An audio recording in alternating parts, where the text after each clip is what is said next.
The Liberal Party under Mark Carney's leadership has emerged victorious, securing 167 seats in the 343-seat House of Commons. While this falls short of a majority, it positions the Liberals to form a minority government. Notably, the election saw significant upsets, including the defeat of Conservative leader Pierre Poilievre in his longtime riding of Carleton and the loss of seats by the NDP and the Bloc Québécois. In your speech last night, you spoke about having mixed feelings about the results. You lost what looks like 10 seats. Looking back this morning, is there anything you can identify that you would have done differently during the campaign? Seriously, I will have to think about that. My mixed feelings were that we had what I call, we have controlled a wave with our bare hands. So we are entitled to be proud. But I lost some very close friends. And those people will get my attention first. Also, last night, many of your MPs and candidates spoke about the idea of Quebec independence gaining steam among young voters. That maybe didn't translate to votes last night, but where do you see the future of the independence movement in Quebec this morning? I see it as being very successful. If we start, we will keep speaking about it when circumstances call for it, but I am absolutely certain that we must first, in the federal parliament, deal with the negotiation. And it won't be a matter of years, it will be a matter of months. We can do that. And after that, I still say that we must start again thinking about it as a normal option for a normal people. You know, some people said that Quebec could not face United States alone. You know what? Canada can't face United States alone. We will need Mexico, we will need Europe. I will start again speaking to ambassadors and maybe go out there, meet with some people, because if you are a country in Europe or some countries in Asia, you look at Canada this morning and you say, what the hell is coming on us now? They measure the extent of instability that Mr. Trump is still able to create for 3.5 years. There's no capital in the world which does not look at Canada today and say, brace for impact, it's coming on us also. Joining us today to analyze the key takeaways from last night's election results is Liberal strategist Andrew Perez to unpack what the outcomes mean for Canada's political landscape and what we can expect in the coming months. Andrew, thanks for joining me today. Great to be here. Now, to you, what were some of the biggest surprises in last night's results? You know, there were so many surprises. Not so much the end result, although I had thought that it might be a slim majority.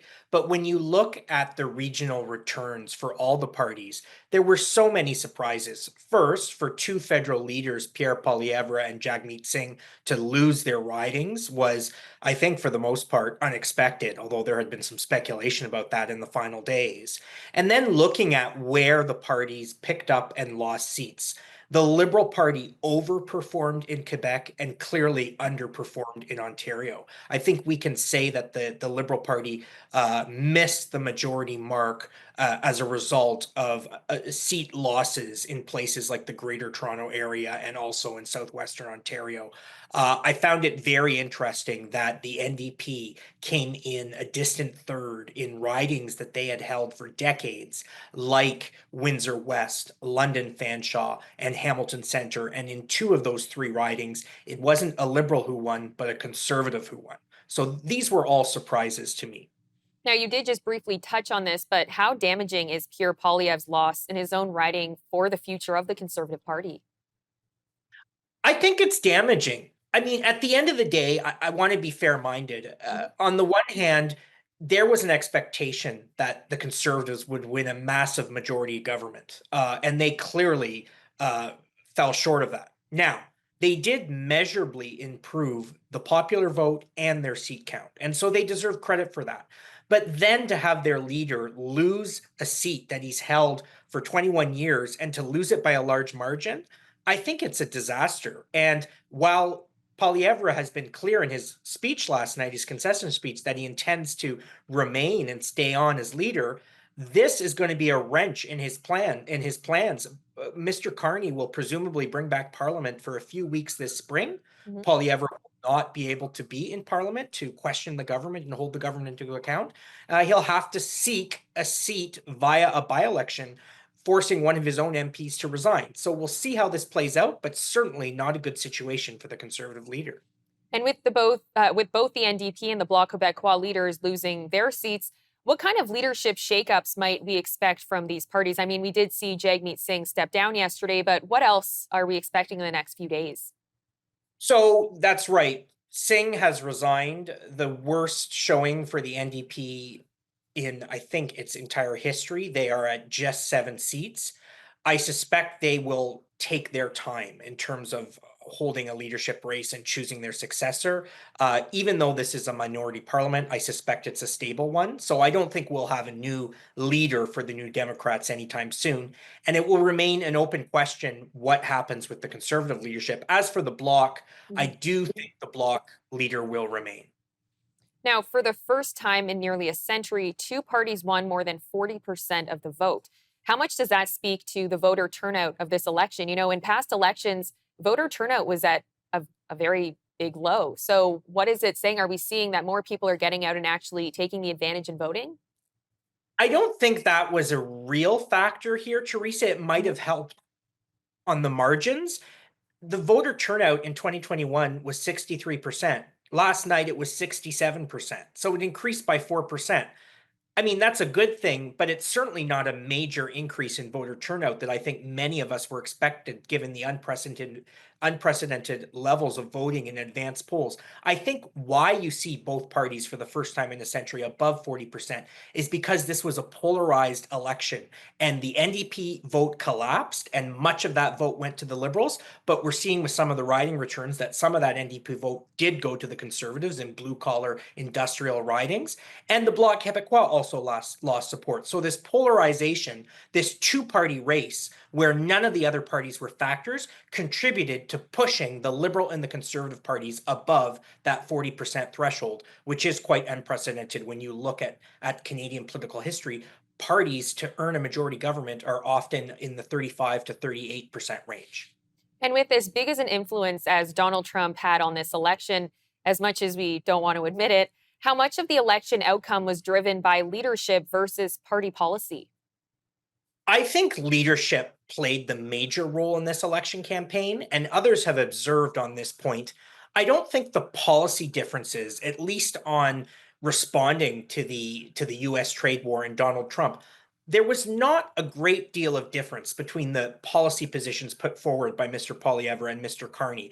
You know, scrapping the consumer carbon tax, reversing the capital gains changes, a focus on natural resource projects and economic growth.